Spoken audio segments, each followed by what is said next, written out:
अपने डिपार्टमेंट में एक्शन लिया, उनको मोटिवेट किया है।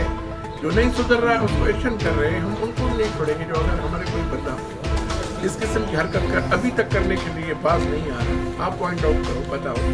लेकिन आप देखो हम लोगों ने काम किया है, आपके सामने पूरा मेहड़ का फीडर है पहले के।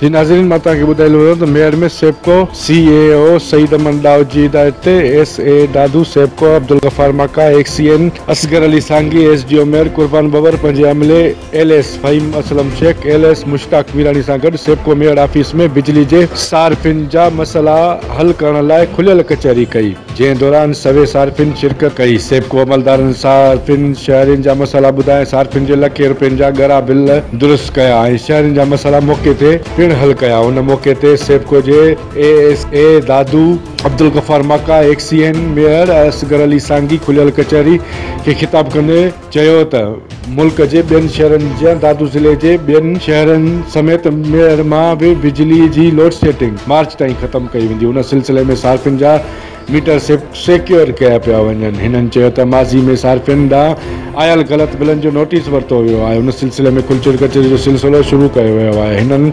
वधीक चयो त बिजली चोरी ऐं करप्शन ते का बि सौदेबाज़ी न कई वेंदी। उन मौके ते चेयरमैन हुसैन बख्श जतोई, मुमताज़ थलो, मुमताज़ चांडियो, तौकीर कोलाची, लियाकत मैसर, गुलाम सरवर चना, मंसूर नारेजो, इमरान मंगसी ऐं ॿिया सेबको अमलदार पिणु मौजूदु हुआ। जॾहिं त ॿिए तरफ़ समाजी अॻवान मोज़िज़ शख़्सियत वली मोहम्मद मैसर, सेबको CAO सईद अमन डावच, SA अब्दुल गफ़ार मक्का, XCN असगर अली सांगी, SDO कुर्बान बबर जी कावश ऐं बिजली चोरी जे रोकथाम लाइ वरतल अहकामात बाबति बिजली जी वफ़ाक़ी सेक्रेटरी इरफान अली खे फ़ोन करे खेसि आगाह कयो ऐं सेबको जे ॼाणियल ऑफिसरनि जी वाखाण कई। अब्दुल वहीद मैसर, रिपोर्टर सोच न्यूज़ TV मेयर।